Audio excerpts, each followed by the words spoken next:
Ya, langsung aja ya Kak Apakah Edi ya. suara saya jelas? Iya, jelas-jelas Kak. Oke, shalom semuanya. Selamat pagi, saudara. Kita jumpa lagi. Kak Edi sudah beberapa minggu, 2 minggu lebih, ya, tiba di Indonesia. Dan hari ini, saudara, kita boleh sama-sama ya mendapat equipping lagi.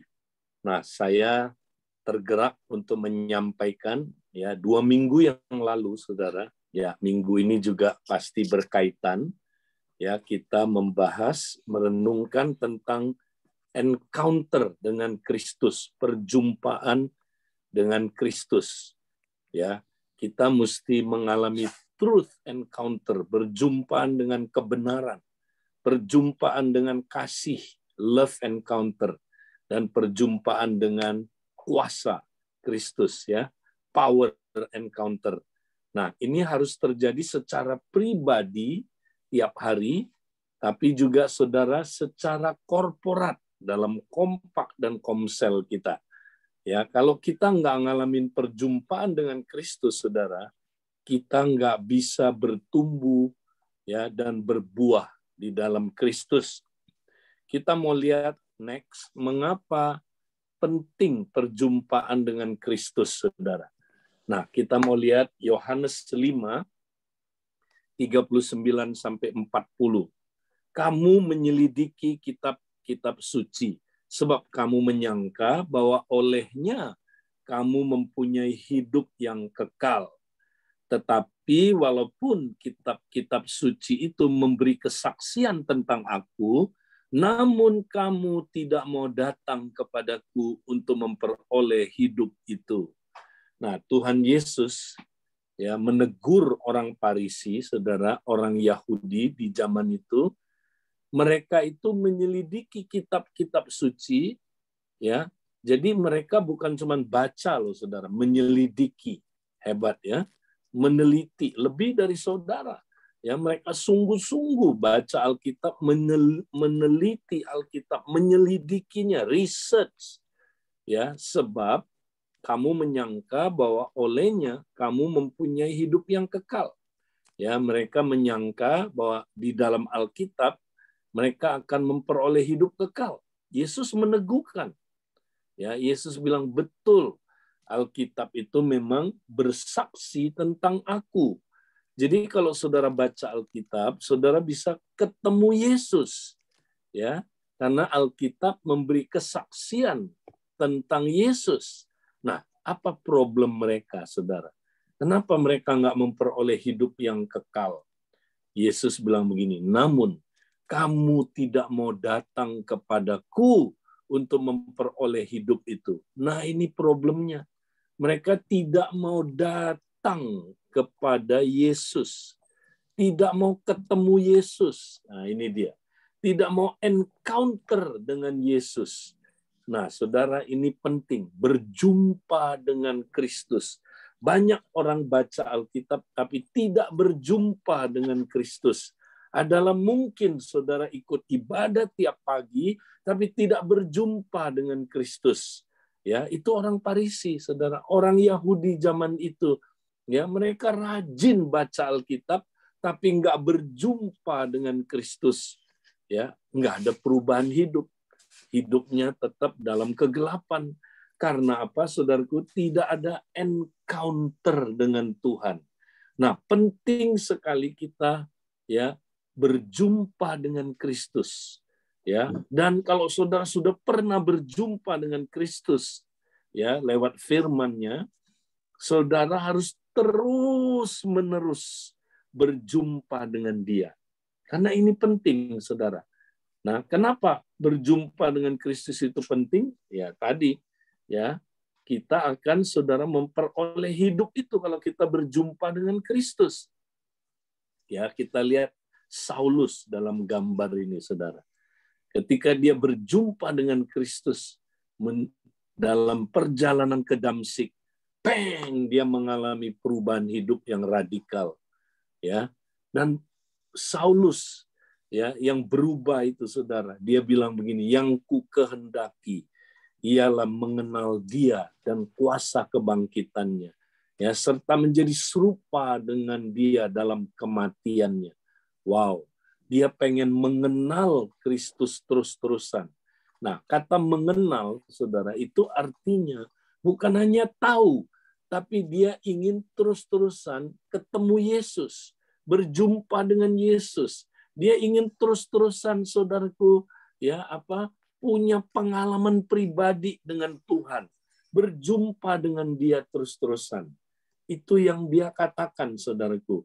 Ya, makanya Saulus, ya, bukan hanya dia sekali berjumpa dengan Kristus, dia terus-terusan ingin berjumpa dengan Kristus, saudara.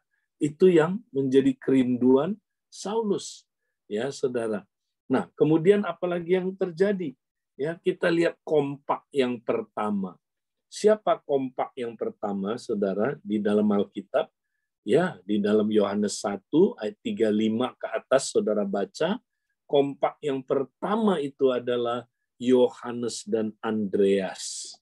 Mereka adalah hafrutanya Yohanes Pembaptis. Mereka sudah hafruta. Satu kali, saudaraku, mereka dengar dari gurunya. Yohanes bilang begini, saudara, ya, lihatlah anak domba Allah yang mengangkut dosa seisi dunia ini. Wow, mereka dengar dari gurunya menunjuk kepada Yesus bahwa Yesus adalah Mesias. Langsung mereka, saudara, ikut Yesus. Langsung mereka ikut Dia. Ya, kenapa, saudara? Karena mereka baru dengar dari Yohanes. Yohanes yang ngomong Yesus itu Mesias, tapi mereka belum pernah berjumpa dengan Dia. Ya, mereka belum pernah mengalami Kristus, belum pernah. Mereka cuma tahu dari orang lain. Ya, nah, kita jangan jadi Kristen katanya. Ya, katanya Yesus itu Mesias, katanya. Kamu pernah ngalamin nggak dia Mesias? Belum pernah. Kristen katanya. Mereka nggak mau jadi Kristen katanya. Kompak ini tidak mau jadi kompak katanya. Ya, katanya Yesus ajaib. Pernah ngalamin nggak? Enggak. Katanya Yesus bisa menyembuhkan. Pernah ngalamin nggak? Enggak. Katanya Yesus itu bisa melepaskan kita dari persoalan-persoalan yang mengikat kita. Katanya. Pernah ngalamin nggak? Enggak. Ya kan? Katanya Yesus itu bisa menolong kita, ya, dalam kesulitan kita, keuangan kita. Katanya. Pernah ngalamin nggak? Enggak. Nah, itu Kristen katanya, saudara. Katanya Yesus bisa memulihkan keluarga kita. Katanya itu. Pernah ngalamin nggak? Nggak pernah. Nah, mereka nggak mau jadi Kristen katanya, saudara. Maka apa yang terjadi? Mereka berjumpa dengan Yesus. Mereka datang, mereka kejar Tuhan Yesus. Ya, mereka tanya, Rabi, di manakah engkau tinggal? Yesus bilang gini, saudara. Kamu mau tahu? Mari lihatlah. Kira-kira begitu ya, bahasa sehari-harinya. Mereka tinggal sama Tuhan Yesus, encounter sama Tuhan, ketemu dengan Tuhan, pribadi, ya, kompak ini ketemu Tuhan. Begitu encounter dengan Tuhan, saudara, mereka langsung ngalamin perubahan hidup. Wow, perubahan hidup yang luar biasa, saudara. Ya, apa yang ngalamin perubahan hidup, saudara? Mereka begitu sukacita ketika tahu Yesus itu Mesias. Ya, maka langsung mereka nggak bisa diam. Mulut mereka nggak bisa diam. Mereka bersaksi kepada Simon. Simon bilang, kalian sudah menemukan Mesias itu. Saya juga mau dong encounter sama dia, ketemu sama dia. Boleh, mari datanglah. Kami antar kamu ketemu dengan Mesias. Maka kompak ini membawa Simon ketemu dengan Yesus. Begitu dia ketemu dengan Yesus, saudaraku, Yesus lihat dia, Yesus bilang begini, Simon, engkau memang Simon, tapi engkau adalah Petrus. Wow, Tuhan kasih dia nama baru, saudara. Dari Simon si alang-alang, ya, yang selalu, saudaraku, goyah di tiup angin, alang-alang, ya, si alang-alang. Sekarang dia jadi apa, saudara? Petrus, batu karang yang teguh. Identitas dia diubah serupa Kristus. Karena Kristuslah batu karang besar. Petrus itu batu karang kecil. Dia dibangun di atas dasar batu karang besar. Maka saudaraku, Petrus menjadi kuat. Berubahlah Petrus, saudaraku. Nah, Petrus langsung sukacita, saudara. Petrus langsung gabung ke Kompak. Nah, makanya saudara, Kompak kalau berjumpa dengan Kristus, Kompak itu pasti menangin jiwa, pasti. Kalau Kompak udah nggak pernah ngalamin Tuhan, lihat-lihatan aja, urusin masalah. Nah, Kompak itu MPP, mati pelan-pelan. Ya, tapi Kompak yang pertama ini semangat karena mereka ngalami Kristus. Kemudian apa yang terjadi, saudara? Nggak sampai di situ, saudara. Mereka bertiga mulai ikut Yesus. Dan di tengah jalan, ketemulah dengan Filipus. Filipus juga diajak. Filipus ketemu dengan Yesus. Encounter dengan Yesus. Filipus begitu sukacita. Filipus bilang, aku punya teman satu lagi. Ya, dia orangnya skeptik. Ya, dia orangnya ya nggak percaya. Ya, tapi dia sebenarnya orang yang sungguh-sungguh. Kira-kira gitu, saudara, pembicaranya mungkin ya. Nah, mari kita cari dia. Oke, kita datang. Maka Kompak ini yang sudah 4 orang, ya boleh dibilang 2 Kompak, mereka pergi cari siapa? Cari Nathanael. Nah, Nathanael ini waktu diceritain nama Filipus, kami sudah menemukan Mesias. Dia bilang, ya Mesias itu dari Nazaret. Saya nggak percaya ada hal yang baik dari Nazaret. Dia skeptik, dia nggak percaya. Dia, saudaraku, pakai logika. Nah, banyak orang nggak percaya. Masa Yesus seperti itu? Nggak percaya. Dia juru selamat, nggak percaya. Ya, maka Filipus bilang begini, mari lihatlah. Saudara, kalau kita nginjili orang, dia nggak percaya, saudara. Jangan putus asa. Ya, jangan lanjutkan kita berdebat, nggak usah. Bilang gini, kamu nggak percaya, kamu mau nggak, ya, mau ketemu Yesus nggak? Gitu. Mari datang dan lihatlah. Come and see, ya, come and see. Kamu mau ketemu Yesus, ya, mau nggak? Wah, langsung si ini, ya, saudaraku mau tertarik. Yesus ada ya, benar dia ada, dia hidup, ya, dia itu Mesias. Kamu mau ketemu dia? Sini, kami bawa kamu ketemu Yesus. Ketika mereka bawa si Nathanael ini ketemu Yesus, langsung Yesus bernubuat. Inilah ya orang Israel sejati yang di dalam hatinya tidak ada tipu muslihat, ya, tidak ada tipu. Ini Israel sejati. Kalau Israel dulu, ya, penipu. Yakub artinya penipu. Kamu tuh Yakub yang baru, Israel yang baru. Ya, wow, memang betul, saudara. Nathanael ini orangnya sungguh-sungguh sebenarnya. Ya, cuman dia nggak percaya masa Yesus tuh Mesias. Dia orangnya, saudaraku, mau bener. Ya, mungkin semacam kayak Jokowi lah gitu, saudara. Walaupun belum percaya, tapi dia orangnya mau bener gitu, saudara. Nah, itu si Nathanael. Ketika dia ketemu Yesus dinubuatin. Jadi kalau saudara mau menangin jiwa, gampang. Bawa aja jiwa itu ke Kompak, saudara. Loh, kok kebawa ke Kompak? Iya, karena 2-3 orang berkumpul, aku ada di situ. Aku menyatakan diri. Oh gitu, iya. Maka Yesus nanti akan berjumpa dengan orang itu lewat karunia-karunia yang kita praktekkan di Kompak kita. Ya, nubuatin orang itu, saudara. Sampaikan pesan Tuhan. Ya, nah waktu disampaikan pesan Tuhan, saudara, ya Tuhan bilang begini lewat Yesus. Ya, Yesus bilang begini, kamulah ya Israel sejati yang tidak ada tipu di dalamnya. Wow. Dia kaget, kok Yesus tahu dia ya, saudara.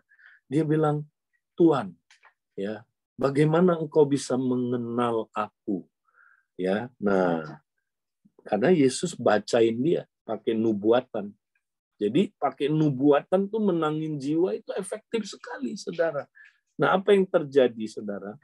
Langsung dia berubah, saudara. Dia bilang begini, Rabi, engkaulah anak Allah yang hidup, Raja orang Israel yang akan datang. Wow, satu nubuatan mengubah hidup si Nathanael. Satu perjumpaan dengan Kristus, saudara. Dia langsung percaya Yesus itu rabi dia, berarti dia jadi muridnya. Dua, Yesus itu anak Allah, berarti Yesus Allah sendiri. Ya, nggak gampang orang Israel, orang Yahudi percaya Yesus itu anak Allah. Makanya mereka mau lempar batu Yesus waktu dia ngomong dia anak Allah. Karena dengan mengatakan dia anak Allah, itu artinya dia mengaku dirinya Allah. Jadi dia percaya Yesus itu Allah sendiri yang jadi manusia. Maka dia selamat, saudara. Dia percaya Yesus itu anak Allah. Itulah Mesias, saudara. Anak Allah. Ya. Dan dia percaya Yesus itu raja. Berarti dia siap masuk kerajaan Allah. Wow, saudaraku lihat betapa dahsyatnya kalau orang berjumpa dengan Kristus. Komsel saudara, kompak saudara masih berjumpa dengan Kristus enggak? Kalau udah enggak, nah kompak saudara akan MPP. Saudara enggak ada fun-nya kompak itu. Saudara boleh baca Alkitab, saudara boleh beribadah, saudara boleh lakukan kegiatan-kegiatan agamawi. Tapi kalau enggak encounter dengan Yesus, maaf saudara, kompak saudara, MPP mati pelan-pelan. Hidup pribadi saudara, MPP mati pelan-pelan.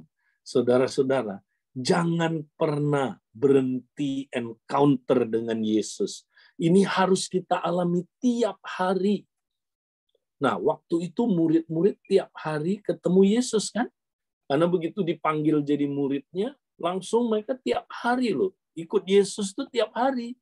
Ya, dia tidak saudaraku seminggu sekali. Ya, tiap hari ketemu dengan Yesus. Ya, komsel dan kompaknya. Wow, apa yang mereka ketemu, saudara, waktu ketemu Yesus? Mereka ketemu kebenarannya Yesus. Karena Yesus mulai mengajarkan kebenaran. Sang kebenaran itu mulai mengajar. Maka mereka mengalami truth encounter. Wow. Ya, bukan hanya itu. Yesus adalah sang kasih itu, saudara. Ya, dia Bapa dan Roh Kudus itu adalah kasih. Disebutnya Allah adalah kasih. Ya, ketika mereka ketemu Yesus, mereka berjumpa dengan sang kasih itu sendiri. Ya, kasih Bapa, saudara. Ya, mereka ngalamin love encounter tiap hari. Ya, dan bukan hanya itu. Ketika mereka ikut Yesus, berjumpa dengan Yesus tiap hari, mereka mulai melihat power encounter, saudara. Mengalami power encounter. Karena waktu Yesus usir setan, mereka lihat kuasa itu. Waktu Yesus menyembuhkan orang sakit, mereka lihat kuasa itu. Waktu Yesus, saudaraku, melakukan mujizat, mereka lihat kuasa itu. Waktu Yesus berbicara, katanya ada kuasa yang mengubah hidup manusia. Mereka lihat itu, power encounter, saudara. Ya, jadi mereka tiap hari berjumpa dengan Yesus. Nah, satu kali Yesus bilang begini, ya, murid-muridku, aku akan pergi kepada Bapa. Wow. Jadi murid-murid kaget. Engkau mau pergi kepada Bapa? Maksudnya apa? Ya. Nah, aku pergi kepada Bapa. Maksudnya aku akan menghilang dari kamu. Ya, aku akan hilang, nggak lagi kamu bisa temuin aku. Oh gitu, Tuhan. Aduh, kalau begitu gimana kami bisa encounter dengan Engkau terus? Bagaimana kami bisa berjumpa dengan Engkau? Kalau sekarang kami bisa berjumpa dengan kebenaran-Mu, kami bisa berjumpa dengan kasih-Mu, kami bisa berjumpa dengan kuasa-Mu. Kalau Engkau pergi, bagaimana kami bisa encounter lagi dengan Engkau? Nah, kira-kira begitu perbincangannya murid-murid. Tapi Yesus bilang begini, ya, jangan takut murid-muridku. Adalah lebih berguna atau lebih baik jikalau aku pergi.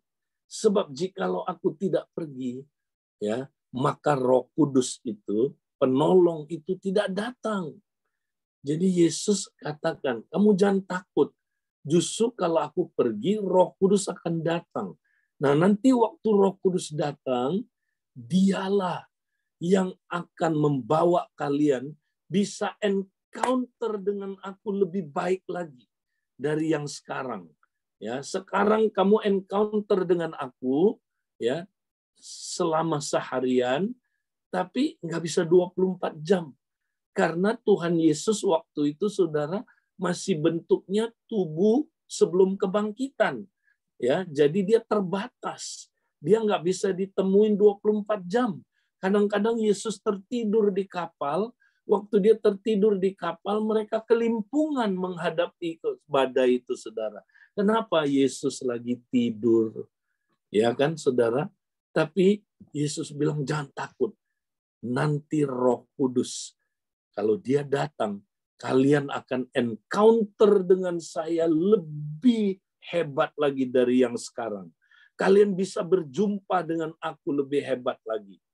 Nah, karena itu mari kita belajar, saudara, ya, di dalam Alkitab, ya, apa peranan Roh Kudus, ya, dalam membawa kita, ya, berjumpa dengan Tuhan terus-terusan. Nah, mari kita lihat, saudara, kalau Roh Kudus nggak datang, ya, maka kita nggak bisa encounter dengan Yesus terus-terusan, saudara. Karena Yesus mengutus Roh Kudus, ya, maka Bapa dan Yesus, saudaraku, ya, kita lihat Allah mengutus Roh Kudus supaya, saudaraku, Roh Kudus itu, ya, dapat tinggal di dalam kita. Nah, kita baca, saudaraku, Yohanes 14 ayat 17. Saya ingin bacakan firman Allah yang hidup, ya, supaya kita sedikit melihat sisi lain yang seringkali kita kurang melihatnya. Ya, firman Allah yang hidup ini diterjemahkan langsung dari bahasa Yunani dan dia memperhatikan konteks, ya, ada hal-hal yang baik yang kita bisa lihat. Bukan berarti terjemahan baru tidak baik, bukan. Ya, kita mau lihat sisi lain yang seringkali kita nggak sadar. Ya, tapi waktu kita baca terjemahan ini, wow, kita sadar. Ada banyak hal yang, saudaraku, luar biasa tentang Roh Kudus yang kita nggak sadar. Ya, mari kita lihat, saudara, ini dia. Ya, dia katakan begini ayat 17, yaitu Roh Kudus, Roh yang membimbing kepada segala kebenaran. Ya, jadi dia disebut Roh Kudus itu membimbing kita kepada segala kebenaran. Jadi kalau kita penuh Roh Kudus, kita akan mengalami truth encounter, saudara. Ya, berjumpa dengan kebenaran. Karena dia membimbing kita kepada segala kebenaran. Ya, truth encounter. Dunia umumnya tidak dapat menerima dia. Karena dunia ini tidak mencari dia. Dan tidak mengenal dia. Ya, tetapi kalian, nah, dia pakai kata kalian. Perhatikan, saudara. Ya, firman Allah yang hidup banyak sekali di pasal 14 menggunakan kata kalian. Ya. Nah, dia bilang begini. Jadi ini bukan bicara pribadi saja, kamu, tapi kalian, komunitas. Dia lagi ngomong sama Kompak, dia lagi ngomong sama Komsel. Tetapi kalian, Kompak ini, kalian Komsel ini, mengenal dia. Karena ia tinggal bersama-sama dengan kalian sekarang. Nah, lihat, sekarang itu artinya waktu Yesus ngomong itu, ya, maka Roh Kudus itu baru tinggal bersama-sama dengan kalian. Ya, dia ada, tapi dia cuma bersama-sama dengan kalian. Dia bersama-sama, tapi ada di luar kalian. Nah, itu nggak terlalu dahsyat. Ya, banyak orang, saudara, pengen, ya, kembali ke zamannya Yesus. Wah, enak ya murid-murid, ya. ketemu Yesus terus. Ya, Yesus bilang itu nggak terlalu dahsyat. Dia baru tinggal bersama-sama dengan kalian, baru bersama-sama dengan kalian sekarang. Dan sekali waktu, ya, sekali waktu kelak, kapan ini? Waktu Roh Kudus datang. Sekali waktu kelak, waktu Roh Kudus datang, dia akan berada di dalam kalian. Wow, ini lebih dahsyat. Ya, dia sekarang berada di dalam kalian, bukan cuma di dalam kamu, tapi di dalam kalian. Ini lebih tajam terjemahannya. Ya, jadi Yesus bukan hanya Roh Kudus bukan hanya tinggal dalam diri kita pribadi-pribadi, tapi juga dalam kompak kita. Karena saudaraku, kita adalah rumah Allah. Ya, rumah Allah itu tempat kediaman Allah, bukan hanya pribadi, bukan. Kita kebanyakan bahas itu cuma pribadi. Makanya firman Allah yang hidup ini bagus. Dia akan berada di dalam kalian. Wow, di dalam. Ya, ini keren sekali, saudaraku. Ya, coba saudara bandingkan. Mana lebih dahsyat ya keadaannya? Roh Kudus tinggal bersama-sama dengan kita atau Roh Kudus tinggal di dalam kita? Mana lebih dahsyat, saudara? Ya, lebih dahsyat kalau Roh Kudus tinggal di dalam kita. Kenapa? Kalau dia tinggal di dalam kita, nggak ada jarak lagi, saudara. Berarti kita bisa encounter sama dia kapan aja, di mana saja. Loh, kita ada bersama dia. Dia bersama kita. Dia di dalam kita. Wow, dia nggak pernah meninggalkan kita. Ya, karena nanti kalau saudara baca ayat-ayat selanjutnya dikatakan, dia akan berdiam di dalam kamu selama-lamanya. Ya, berapa sering? 3 bulan? Enggak. 3 tahun? Enggak. 3 abad? Enggak. Selama-lamanya dia berada di dalam kalian. Wow, ini kita mesti ngerti, saudara. Ya, kalau kita nggak ngerti, makanya banyak orang, saudara, nggak mengandalkan Roh Kudus karena dia nggak ngerti Roh Kudus itu apa fungsinya. Ini fungsinya supaya dia, ya saudara, membawa Allah berdiam di dalam kita, tinggal dalam diri kita, menjadikan kita rumahnya. Jadi kita nggak bisa bangun rumah Tuhan kalau tidak ada pekerjaan Roh Kudus, saudara. Nggak bisa. Ya, makanya penting ya kita mengandalkan Roh Kudus, saudara. Dia ada di dalam kita. Betapa dahsyatnya. Yesus bilang, makanya lebih baik kalau aku pergi. Ya, kamu jangan puas dengan encounter yang sekarang. Encounter yang sekarang ini ya nggak terlalu dahsyat karena Roh Kudus cuma tinggal bersama-sama dengan kita. Tapi nanti dia berada di dalam kita. Dia berdiam di dalam kita selama-lamanya. Wow, selama-lamanya. Nah, kenapa banyak orang sudah dapat Roh Kudus, saudara, tapi tetap aja ya hidupnya nggak berubah, tetap aja nggak berubah, ya udah terima Roh Kudus loh, tapi nggak berubah hidupnya. Nah, A.W. Tozer, saudara, seorang penginjil, ya berkata demikian. Dia revivalist. Dia bilang, saudara, kalau Roh Kudus ditarik dari dunia ini, 95% ya pekerjaan gereja ya masih berlangsung seperti biasanya dan tidak ada perbedaan sama sekali. 95%. Ya. Tapi dia bilang gini, saudara, kalau Roh Kudus ditarik ya dari gereja mula-mula, ya, maka saudaraku 95% pekerjaan gereja mula-mula langsung ya berhenti. Ya, bukan hanya berhenti dan ada perbedaannya. Wow. Artinya gini, saudara. 95% orang Kristen ya itu tidak mengandalkan Roh Kudus, walaupun Roh Kudus sudah berada di dalam dia. Ya, Berarti saudaraku adalah mungkin saudara udah pernah didoain di SPK, puji Tuhan penuh Roh Kudus, haleluya, bahasa roh. Tapi saudara tetap ya cuman kali itu aja. Ya, penuh Roh Kudus, wah puji Tuhan. Habis itu udah enggak terus-terusan. Nah, ini yang bedanya gereja mula-mula dengan gereja sekarang. Gereja sekarang 95% itu pekerjaan manusia. Itu kekuatan sendiri. Itu enggak mengandalkan Roh Kudus.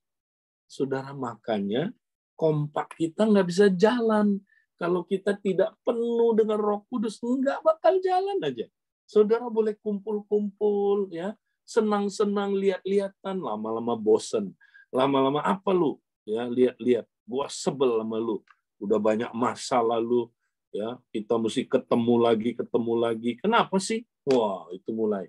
Nah, itu dia, saudara. Tapi kalau kita ada Roh Kudus, saudara, Roh Kudus menolong kita, ya, kita bisa encounter dengan Tuhan Yesus tiap hari. 24 jam sehari kita bisa koram Deo. 24 jam sehari kita bisa, saudaraku, ya, sadar akan hadiratnya. Nah, mari kita lihat lebih detail next.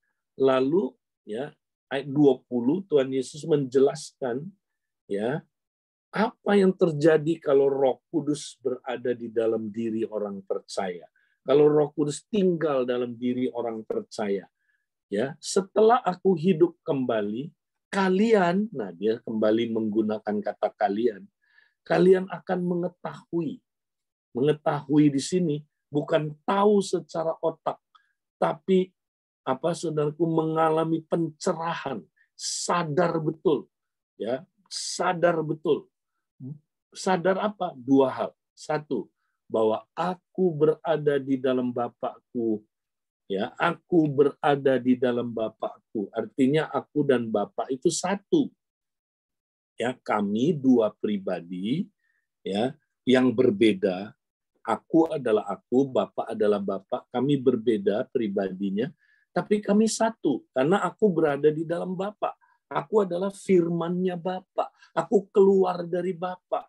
Ya, karena itu aku dan Bapa itu satu. Ya, aku berada di dalam Bapa. Nah, Roh Kudus membuat kita bisa sadar Bapa dan Yesus itu satu. Ya, dengan perkataan lain, saudara, kita hanya bisa mengerti Tritunggal, Bapa, Anak, Roh Kudus, kalau oleh pekerjaan Roh Kudus. Ya, tanpa pekerjaan Roh Kudus, kita nggak bisa ngerti Allah Tritunggal, konsepnya, nggak ngerti, saudara. Ya, makanya di YouTube, saudara suka lihat kan, ya, di mana orang-orang Muslim dijelasin Tritunggal sampai mulut bebusa, dia nggak bakal ngerti kalau bukan pekerjaan Roh Kudus. Jadi boleh aja saudara terangin Tritunggal dengan logis, boleh, nggak salah. Tapi kalau nggak ada pekerjaan Roh Kudus, saudara mau terangin selogis apapun, mereka tidak bisa mengerti. Ya, jadi saudara harus ada pencerahan dari Roh Kudus, baru kita ngerti Allah Tritunggal itu, saudara. Baru kita ngerti. Nah, jadi saudara, kalau saudara-saudara yang belum ngerti Allah Tritunggal, ya, belajar firman Tuhan dengan mengandalkan Roh Kudus, nanti saudara bisa mengerti Allah Tritunggal. Ya, hari-hari ini hati-hati, saudara. Ada ajaran Tritunggal yang keliru, Tritunggal yang palsu. Sebenarnya itu bukan Tritunggal, itu oneness namanya. Ya, jadi Bapa itu dan Yesus dan Roh Kudus itu pribadinya satu. Cuman dia 3 manifestasinya. Ya, itu salah, saudara. Itu sesat. Itu Allah satu pribadi. Ya, 3 peranan. Itu bukan Allah Tritunggal. Yesus bilang, aku berada di dalam Bapa. Aku dan Bapa itu beda. Pribadinya beda. Tapi kami nggak bisa dipisahkan. Karena aku berada di dalam Bapa. Aku itu firman-Nya Bapa. Ya, masa firman dan Bapa bisa dipisahin? Nggak bisa. Nah, Roh Kudus itu apa? rohnya Allah. Ya kan? Allah itu roh. Jadi nggak bisa dipisahkan. Bapa, Firman, dan Roh nggak bisa dipisahkan. Tapi mereka 3 pribadi. Nah, ini yang nggak dimengerti oleh orang Muslim, saudara. Oleh ajaran saksi Yehova. Ya, mereka nggak ngerti karena saksi Yehova tidak percaya Roh Kudus itu pribadi. Roh Kudus itu cuma tenaga. Nah, ini bahaya, saudara, ajarannya. Ya, nah kita mesti ngerti Roh Kudus menolong kita supaya kita mengetahui Allah Tritunggal. Kedua, ya, kita bisa mengerti apa? Kalian di dalam aku di dalam kalian. Nah, Roh Kudus fungsinya membuat kita sadar kita ini ada dalam Kristus, Kristus ada di dalam kita. Bayangin, ya, itulah pekerjaan Roh Kudus supaya kita bisa coram Deo, saudara. Kita sadar, Tuhan ada dalam kita, ya. Yesus ada dalam kita ada di dalam Yesus. Ya, kita adalah carangnya, dia pokoknya. Carang dan pokoknya nyatu. Ya.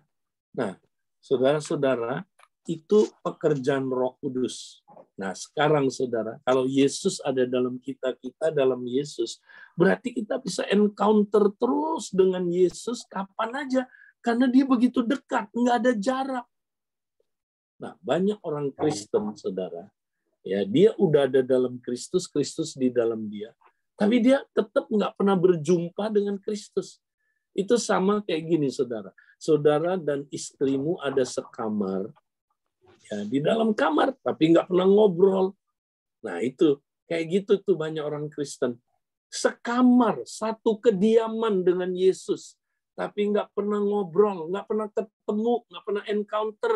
Istrinya baca WA, lihat Instagram, lihat Facebook, suaminya, saudaraku, kerjain bisnis pakai komputer, ya.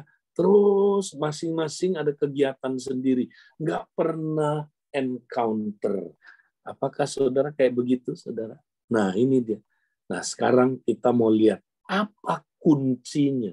Kita tiap hari bisa encounter dengan Tuhan. Padahal Tuhan begitu dekat loh. Udah tinggal di dalam kita. Ya, tapi kita sayang sekali, ironis sekali. Kita nggak pernah encounter sama dia. Nah, apa kuncinya untuk encounter? Kenapa banyak orang Kristen lalai encounter dengan Yesus? Saudara mau tahu kuncinya? Nah, kita lihat ayat berikutnya, saudara. Ayat berikutnya. Ayat 21, ya. Kalau tadi ayat 20, ini ayat 21. Nah, ini kuncinya. Yesus mulai ajarin. Kunci untuk encounter dengan Tuhan terus, ini dia.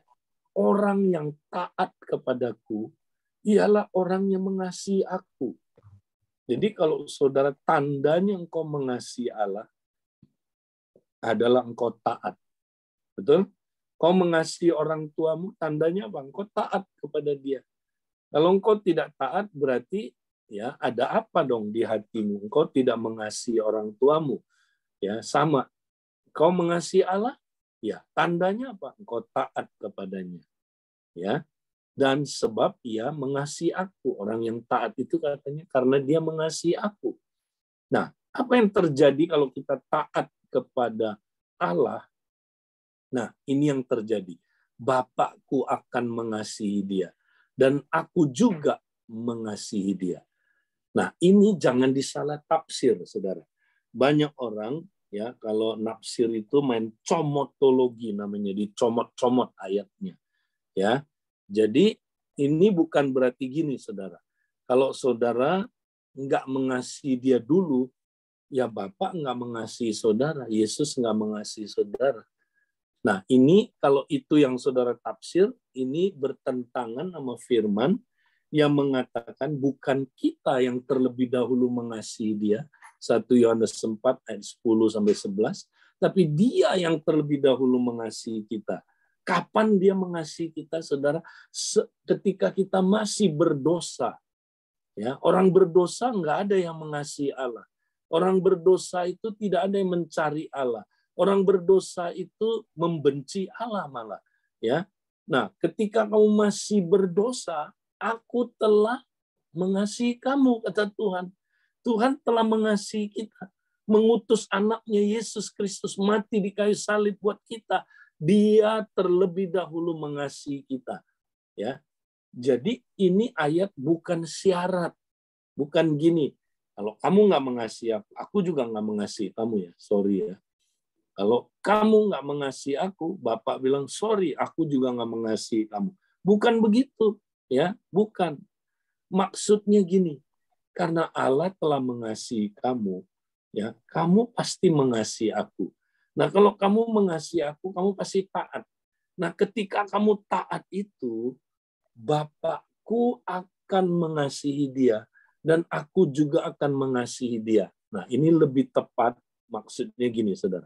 Ketika kita taat, kita ngalamin kasih Bapa itu. Kasih Bapa itu menjadi nyata dalam diri kita.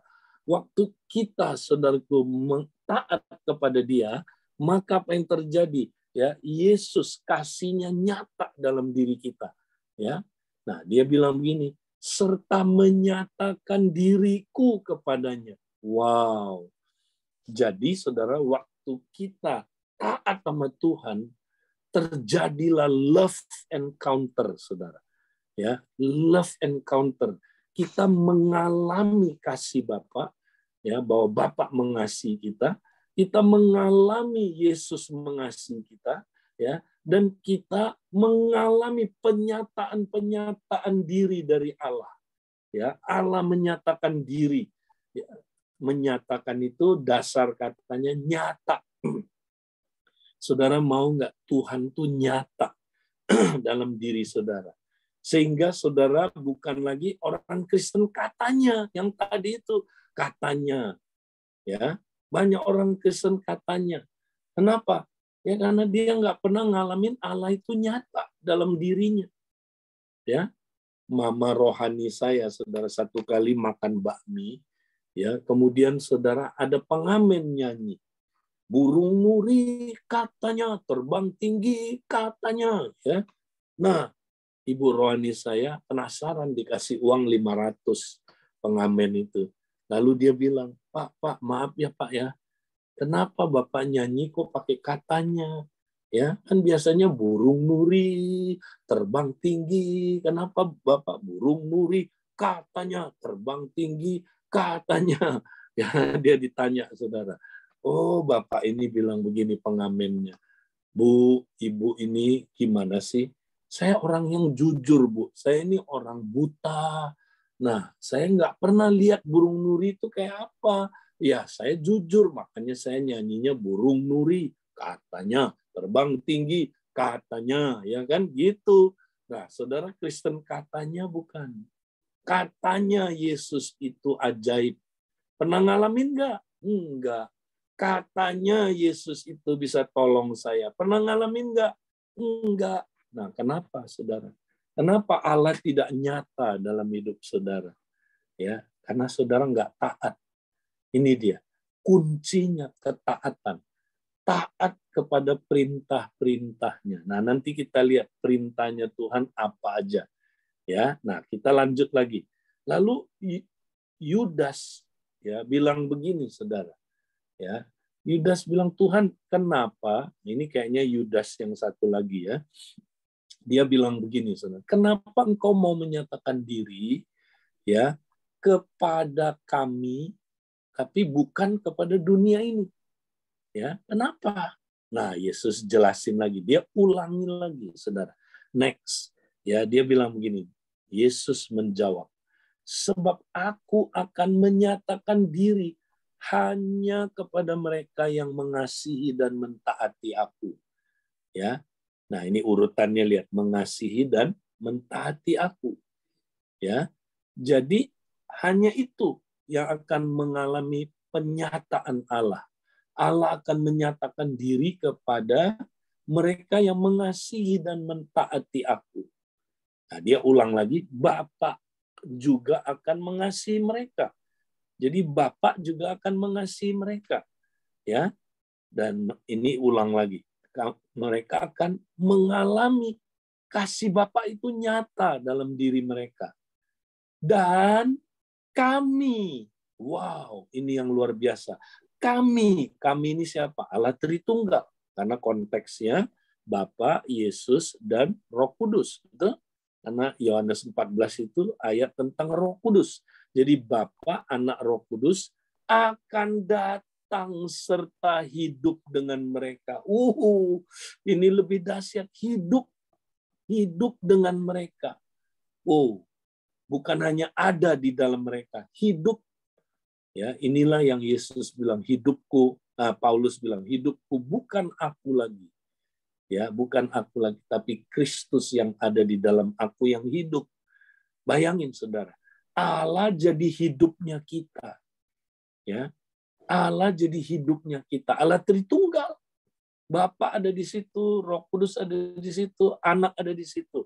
Nah, ada pengajaran, saya nggak bilang sesat ya, Saudara, tapi kurang tepat tafsirannya. Yang bilang, yang ada di dalam diri kita hanya Roh Kudus. Ya, Bapa dan Yesus ada di surga. Nah, kenapa Saudara tafsirannya salah? Karena surga dianggap berjarak. Surga itu 3.000 kilometer di atas kita, bukan. Ya, nah kita jangan menafsirkan duduk di sebelah kanan Allah Bapa di surga itu adalah benar-benar literal, bukan. Ya, itu figuratif, Saudaraku. Artinya Yesus itu ada di tangan kanan, ya. Dia adalah kepercayaannya Bapa. Ya, dia memiliki kuasa dari Bapa. Ya, itu istilah orang Yahudi, Saudara. Ya, nah alam surga itu jangan dibayangkan 3.000 kilometer di atas kita, ya, dengan tahta Bapa duduk di situ. Ya, surga itu alam roh. Ya, jadi benar Bapa dan Yesus ada di alam roh di tahtanya, tapi Bapa, Yesus dan Roh Kudus juga ada di dalam kita. Nah, Saudara, nggak bisa kita ya menafsir itu secara literal, itu secara figuratif, dan itu secara rohani. Jadi Allah bisa nggak ada di surga sekaligus ada di dalam kita? Bisa, karena dia maha hadir. Ya, tapi dia memutuskan menjadikan kita tempat kediamannya, rumahnya, di mana dia bukan hanya ada di dalam kita, dia hidup di dalam kita.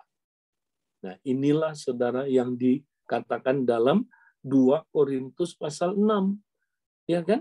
Di mana rumah Allah itu adalah Allah berdiam di tengah-tengah kita dan bergerak di tengah-tengah kita, hidup di tengah-tengah kita. Ya, bahasa Inggrisnya walk among us, hidup dengan mereka. Jadi Saudara, makanya kita, Saudara, jadi orang Kristen nggak boleh hanya pribadi. Ya, Yesus ada di dalam saya pribadi, itu benar. Tapi Yesus juga ada di dalam kompak kita. Yesus ada di dalam komsel kita. Nah, ini penting, Saudara. Ini banyak orang nggak ngerti. Ya, makanya banyak orang kalau disuruh ikut kompak, ngapain? Ngapain ikut kompak? Loh, kalau kamu nggak ikut kompak, kamu bukan Kristen yang benar. Ya kan? Komsel kompak itu komunitas, Saudara, di mana tempat kediamannya Allah. Karena Allah bukan hanya berdiam dalam diri kita secara pribadi, tapi bersama-sama dengan kita, di dalam kita, ada dalam komunitas kita. Ya, Saudara. Jadi, mari kita ngalamin Kristus dalam komunitas, Saudara. Caranya gimana? Taat. Taat aja. Nah, lanjut. Jadi kita udah bahas tadi truth encounter, love encounter. Nah, kita lanjut lagi. Yohanes 15. Ini lanjutannya. Ingat ya, tentang Roh Kudus itu 14, 15, 16 Yohanes ya. Ayat yang kedua 6. Dia ulang lagi. Tetapi aku akan mengutus kepada kalian, tuh kalian lagi kan, seorang penghibur, yaitu Roh Kudus, sumber segala kebenaran. Ya, jadi kalau kita ya dipenuhi Roh Kudus, dia sumber segala kebenaran. Maka kita akan encounter dengan kebenaran. Nah, dia akan jelaskan lebih lagi. Ia datang dari Bapa dan akan memberitahukan kepada kalian segala sesuatu mengenai aku. Ya, jadi Roh Kudus itu tugasnya kasih tahu kita siapa Yesus itu. Kasih tahu kita apa yang Yesus ajarkan waktu di dunia ini.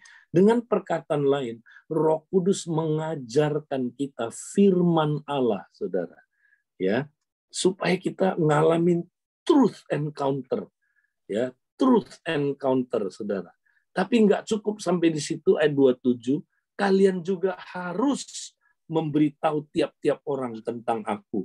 Sebab sejak semula kalian selalu bersama-sama dengan aku. Ya, jadi Roh Kudus bukan hanya memberitahu tentang Yesus kepada kita, tapi Roh Kudus juga menolong kita bisa memberitahu kepada orang lain siapa Yesus. Ya, dengan perkataan lain, Roh Kudus memberi kita kuasa untuk menjadi saksi. Ya, kuasa untuk jadi saksi. Ya. Jadi supaya kita bisa memberitahu kepada orang siapa Yesus. Ya, itu pekerjaan Roh Kudus. Berarti ini apa? Amanat agung. Ya, kalau kita nggak praktek amanat agung, saudara, kita nggak pernah lihat kuasa Tuhan.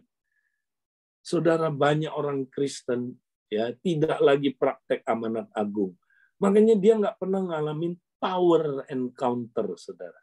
Karena kuasa Roh Kudus diberikan supaya kita menjadi saksi, bukan menjadi sakti. Nah ini, kita sering mau jadi sakti, bukan mau jadi saksi. Makanya, saudara, nggak pernah ada power encounter. Orang yang tidak lagi melaksanakan amanat agung, Roh Kudusnya duka cita, saudara. Nah, kalau dia duka cita, dia diam. Waktu dia diam, MPP lah kita, saudara. Ya, jadi kita harus praktek terus amanat agung dengan mengandalkan Roh Kudus. Ya, mengandalkan Roh Kudus. Nah, jadi kesimpulannya yang terakhir, mari kita lihat, saudara. Next. Jadi tiap hari kita mesti ngalamin ya berjumpaan dengan Kristus. Perjumpaan dengan kebenaran, perjumpaan dengan kasih, perjumpaan dengan kuasanya Kristus. Ya, itu tiap hari kita mesti ngalamin. Ya, kita belum bisa berjumpa dengan Yesus muka dengan muka. Belum bisa. Nanti dia waktu datang baru bisa. Tapi sementara ini kita bisa berjumpa dengan kebenarannya, kasihnya, dan kuasanya, saudara. Nah, bagaimana caranya? Nah, lihat gambar ini yang di tengah apa, saudara? Roh Kudus. Kalau nggak ada Roh Kudus, kita nggak bisa berjumpa dengan Yesus tiap hari. Makanya kita mesti penuh Roh Kudus tiap hari, saudara.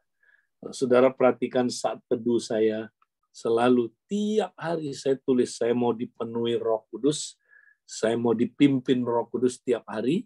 Ya. Nah, kalau nggak ada Roh Kudus, kita nggak bisa mengalami 3 hal ini, saudara. Nggak bisa. Ya. Roh Kuduslah yang memampukan kita. Ya. Makanya saudara boleh udah penuh Roh Kudus, udah pernah penuh Roh Kudus, tapi saudara terus nggak penuh Roh Kudus. Jangan sampai saudara udah punya Roh Kudus, tapi nggak pernah penuh Roh Kudus. Makanya, ya apa, saudaraku? 3 hal ini saudara nggak ngalamin, tidak ngalamin, ya karena kayak orang Farisi nanti kita baca Alkitab nggak pernah ketemu kebenaran. Ya katanya pada akhir zaman nanti ada orang yang meskipun mau belajar terus, tapi nggak pernah sampai kepada kebenaran. Kenapa? Karena mereka menolak ya kuasa ibadah. Nah, kuasa ibadah itu saya percaya datangnya dari Roh Kudus. Ya, saudara, Roh Kudus jangan ditolak pekerjaannya. Ya, mari kita penuh Roh Kudus terus. Ya, kita dipimpin Roh Kudus. Nah, itu bagian dia. Bagian kita apa? Taat. Sekali lagi, taat. Taat aja, saudara. Ya, udah, nggak usah macam-macam, taat aja. Ketika kita taat, terjadi tuh truth encounter, love encounter, power encounter.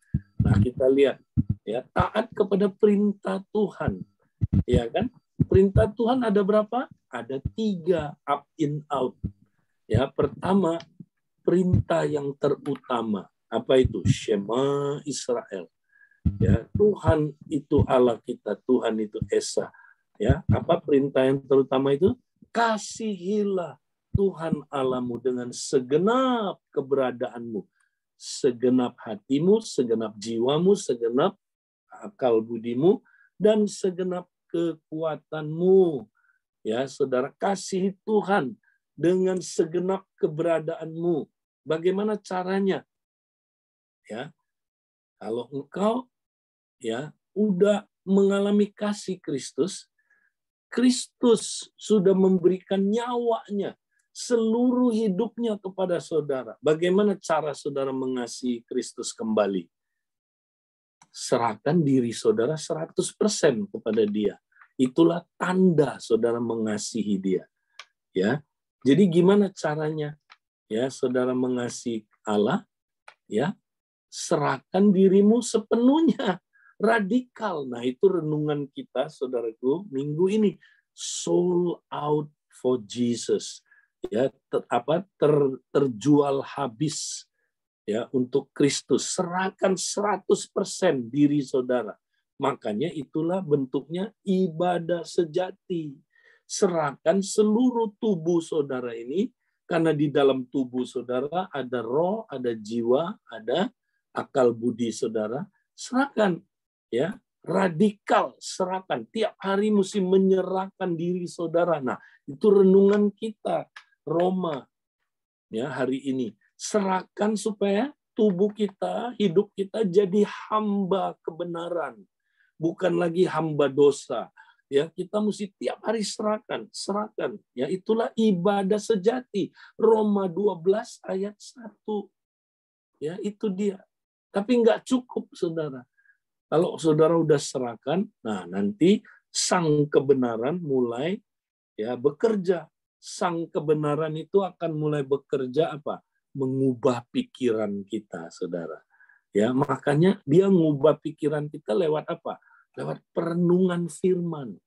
Makanya tiap hari kita bukan cuma mempersembahkan tubuh, tapi ayat 2, Roma 12 ayat 2, pembaharuan pikiran. Ya, karena ingat Pak Lukas suka khotbah, yang rusak itu kan jiwa kita. Jadi jiwa kita ini, saudara, mesti diperbaharui terus oleh firman. Makanya kita mesti baca firman, dikuduskan, disucikan.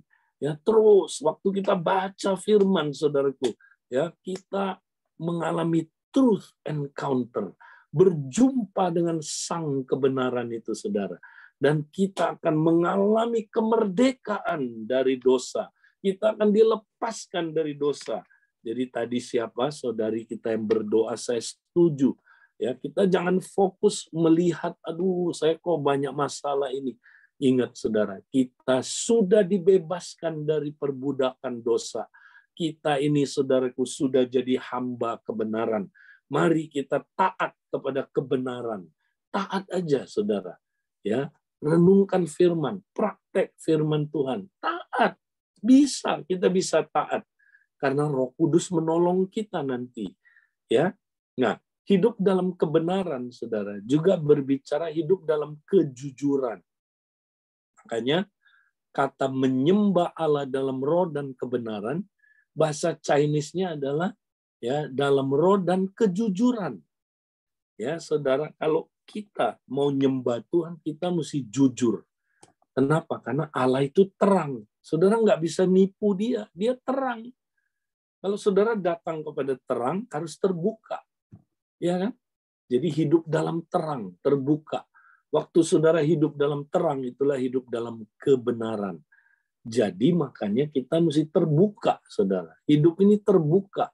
Terbuka kepada Allah, terbuka kepada sesama juga. Ya, sehingga darah Yesus menyucikan kita dari segala dosa.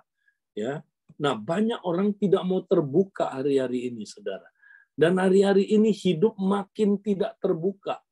Kenapa? Era gadget ini, era smartphone, saudara. Ya, kita ini udah nggak terbuka apa adanya, saudara. Kita, maaf ya, kita banyak munafiknya, saudara.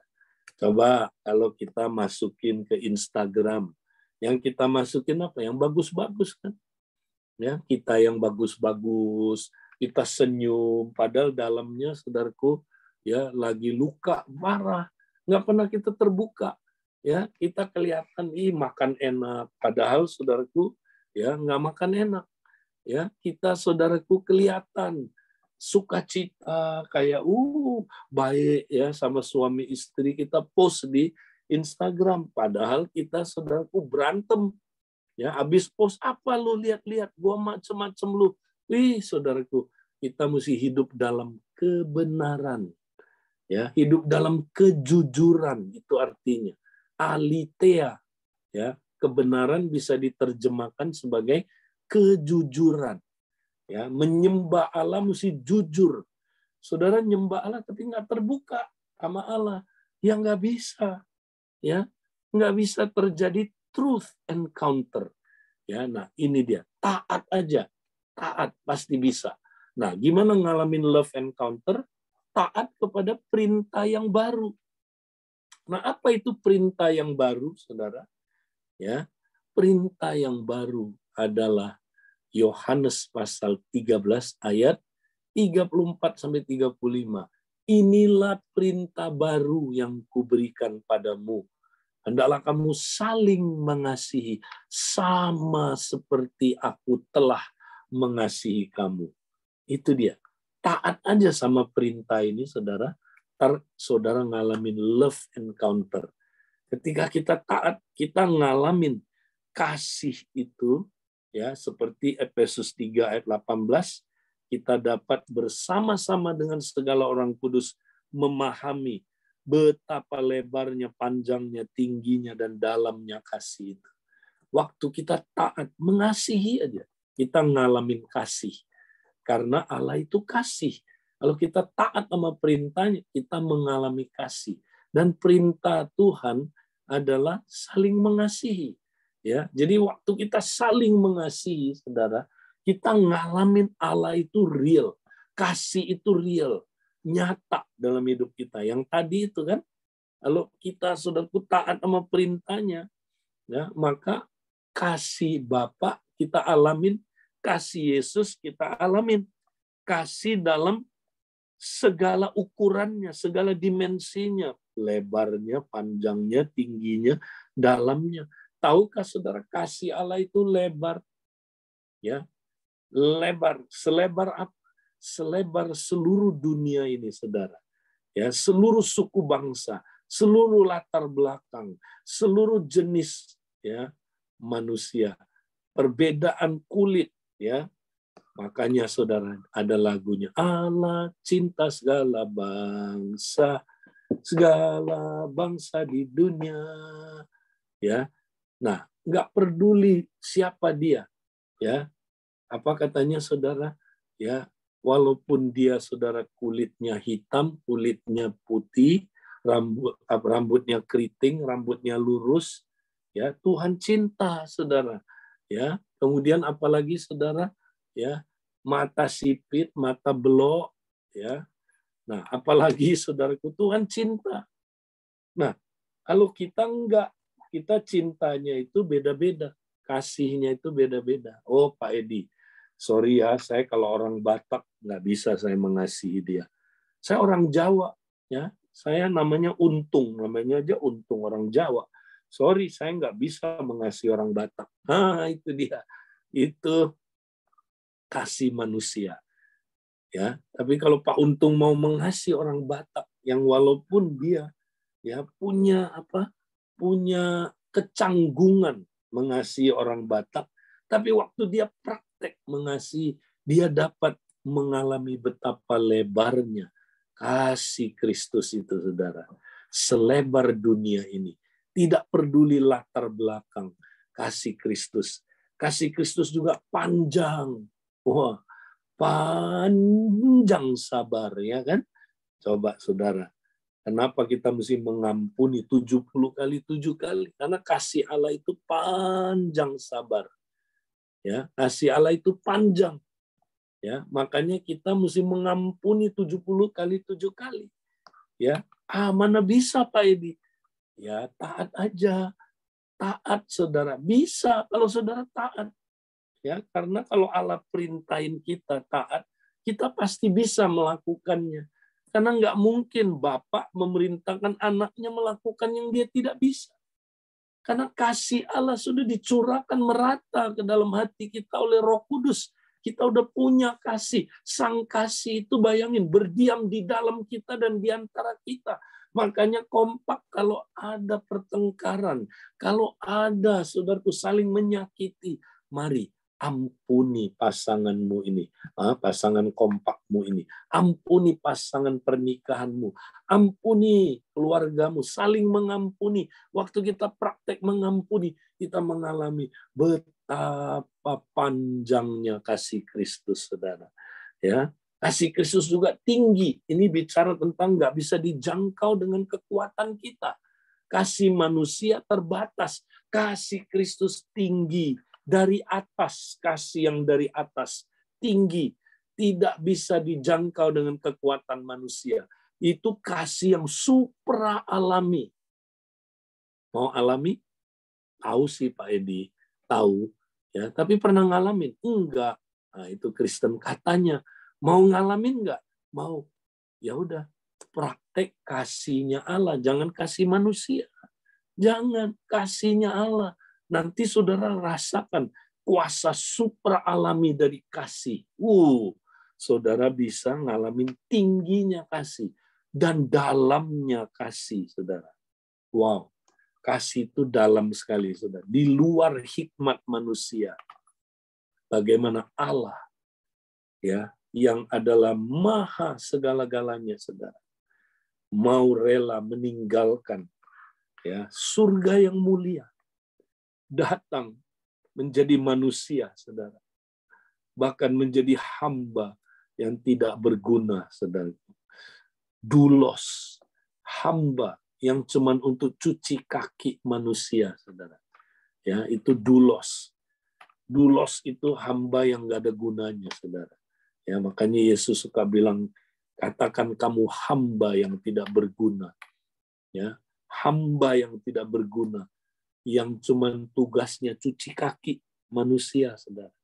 Ya, itu hamba-hamba yang paling rendah. Udah hamba makin rendah, paling rendah. Nggak ada gunanya, saudara. Yesus jadi hamba itu. Ya, cuci kaki kita. Bayangin, saudara. Cuci kaki itu apa? Dia mau rela menghapus kenajisan kita. Ya, kekotoran hidup kita. Dia bersihkan dengan darahnya, saudara. Di kayu salib. Dia mau jadi pelayan. Saudaraku, dia mencuci kaki saudara. Membersihkan saudara. Betapa dalamnya kasih Kristus itu, saudara. Ya, bahkan dia sampai mati. Dia jadi hamba taat sampai mati. Mati di kayu salib, saudara. Buat saudara dan saya. Maukah saudara alami kasih yang begitu dalam itu? Mau? Kalau mau, mari kita saling mengasihi. Kita saling mengasihi dengan kasih dari Golgota, kasih dari kayu salib. Baru kita akan mengalami betapa dalamnya kasih Kristus itu, saudara.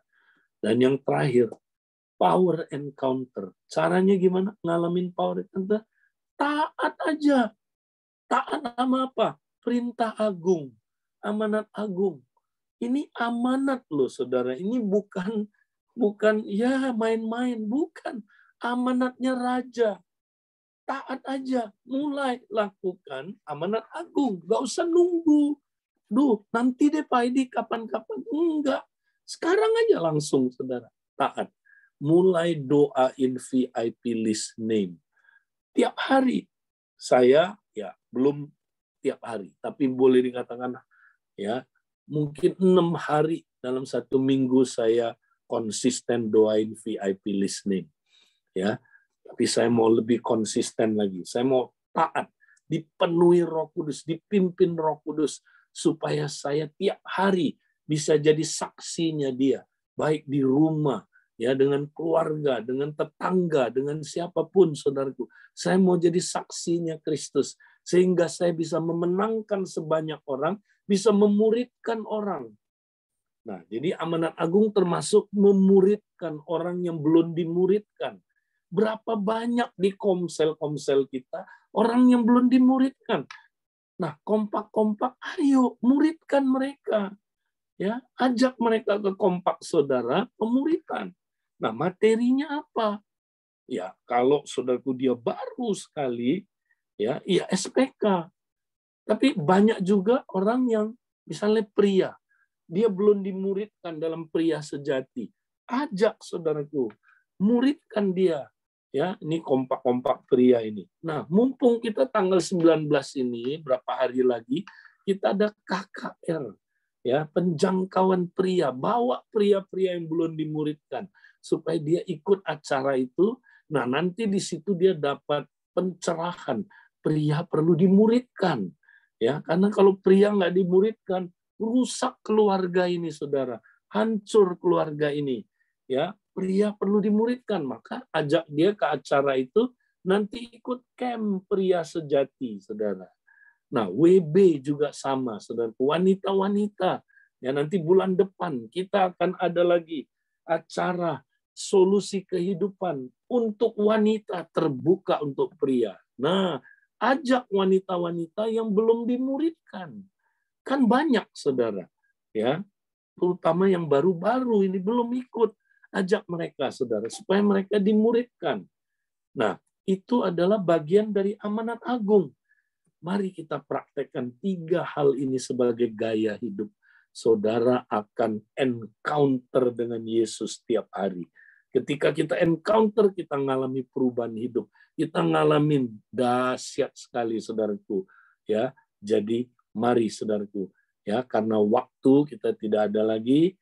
Ya, saya mau berdoa buat saudara supaya saudara tiap hari mengalami 3 encounter ini. Bapak, setiap kami yang dengar firman-Mu Tuhan, kami mau alami 3 encounter ini. Dan kami akan mengalami perubahan hidup. Kami tidak lagi tertekan, hidup dalam stres. Kami tidak lagi hidup, ya, kami pusing dengan mata pencarian kami.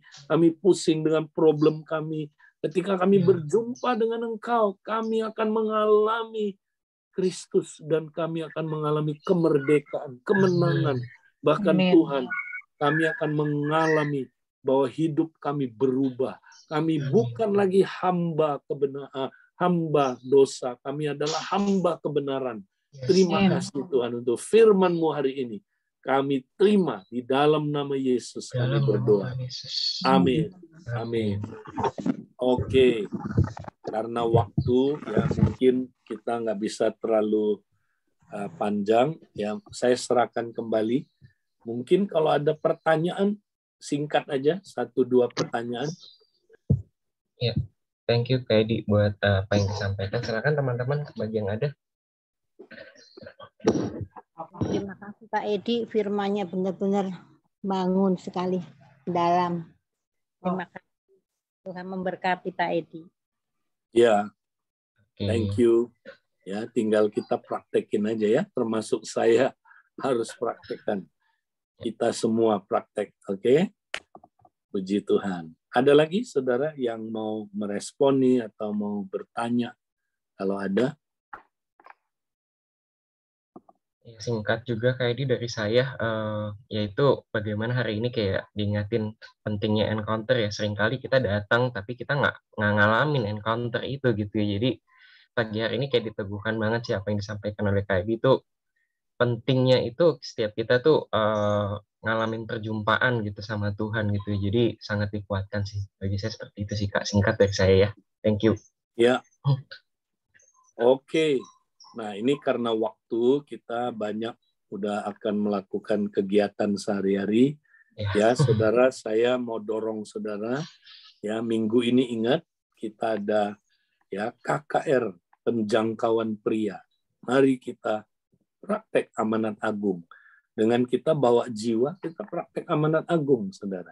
Dengan kita memuridkan pria-pria nanti jadi konselor ya. Ya, kita saudaraku sedang mempraktekkan amanat agung. Ya, nanti bulan depan WB. Wow. Ya, kita ajak ya, wanita-wanita yang belum kenal ya Kristus ataupun yang udah kenal Kristus tapi belum dimuridkan. Ajak mereka. Ya, kita jangan biarin orang yang belum dimuridkan kita nggak lakukan sesuatu, saudara. Ya paling tidak kita dorong dia, kamu ikut pemuritan. Ya, pemuritan itu apa sih? Loh, orang Kristen itu bukan cuman ya jadi menjadi orang percaya aja. Ini kamu mesti jadi murid. Ya, murid itu apa sih? Nah, ajarin dia. Ikut kompak dulu. Nah, nanti di dalam kompak itu kamu jadi murid dan mulai muridin orang lain. Ya, kompak-kompak multi, jangan cuma diem, saudaraku. Ayo, kalau kita sibuk ngurusin Omikron lah, nanti ada lagi macam-macam ya. Nah, nggak usah takut, saudara. Kalau waktu kita belum saatnya, nggak akanlah kita dipanggil Tuhan ya, belum waktunya kok.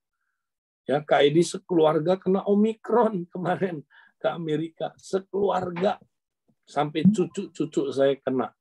Tapi saudara, waktu itu kami kumpul, kami bersuka cita, kami bersyukur, kami saling mendoakan, ya, kami melakukan isoman sama-sama. Sembuh tuh, saudara, sembuh semuanya kami, ya, sampai cucu-cucu saya sembuh dan puji Tuhan. Ya, setelah kena, saudara, ya saya nggak menganjurkan saudara kena juga, bukan, ya. Tapi ada baiknya setelah kena, ya kita bersyukur. Roma 8:28, saudara, ya, sehingga kita dapat imunitas yang lebih. Orang yang udah kena Omikron imunitas lebih, saudara, ya. Dan para ahli bilang kemungkinan, ya ini kemungkinan. Ya, dia juga imun terhadap Delta. Ya, jadi saudara yang kena Omikron, ayo bersyukur ya. Jangan takut, saudara. Kalau belum waktunya, kita tetap nggak ada yang bisa bunuh kita, saudara. Tapi kalau udah waktunya, lagi ibadah pagi bisa meninggal, saudaraku, bisa. Ya kan? Nah, kita nggak boleh sombong. Saya masih hidup sekian tahun lagi. Siapa bilang? Saya banyak lihat orang bilang, saya akan hidup sekian tahun lagi, malamnya dia meninggal, saudara. Ya, kita nggak tahu. Jadi mari kita encounter aja sama Tuhan, saudara. Tiap hari kan asik kan, ketemu Tuhan, encounter dengan Tuhan. Ya, nanti saudara, masalah kita nggak ada apa-apanya. Problem kita itu nggak ada apa-apanya. Orang kalau udah encounter Tuhan, beda, saudara. Kayak Paulus berubah kan hidupnya kan, radikal. Yang dia inginkan, dia bilang cuma mengenal dia dan kuasa kebangkitannya. Yang lainnya itu dianggap sampah, saudara. Sampah. Mengenal dia dan kuasa kebangkitannya serta menjadi sama dengan kematiannya, bersekutu dengan kematiannya. Wow, bukankah itu salib, saudaraku? Bukankah itu kuasa Roh Kudus? Kuasa kebangkitannya itu kuasa Roh Kudus, saudara. Itu yang dia ingin alamin tiap hari. Oke, baik. Saya serahkan kembali. Pak Untung bisa mungkin gimana Pak Willy, kita tutup aja ya Pak Untung. Ada yang nanya, boleh Pak? Oh, boleh. Nggak bayar kok. Puji Tuhan. Ada Pak Jos mungkin tadi ya udah nyalain video. Silakan Pak. Iya, Pak Jos. Mungkin saya cuma bisa tambahin aja. Saya mengucap syukur bahwa kita gereja ini mempunyai kompak ya. Saya banyak dikuatkan. Grup saya dengan Pak Wiwit dan Pak Rudi dan teman-teman yang lain mengucap syukur gitu ya. Bahwa kompak ini bermanfaat dan jangan di-give up. Dan bagaimana kita untuk membawa jiwa-jiwa dan mereka yang sudah banyak, mungkin ada yang sibuk, dipenuhi dengan kesibukan, sudah menghilang, bagaimana kita bisa membawa mereka kembali. Terima kasih. Thank you, Pak George. Maju terus ya. Semakin setia, ikut kompak, dan Amin, mulai Pak. muridin orang lain ya.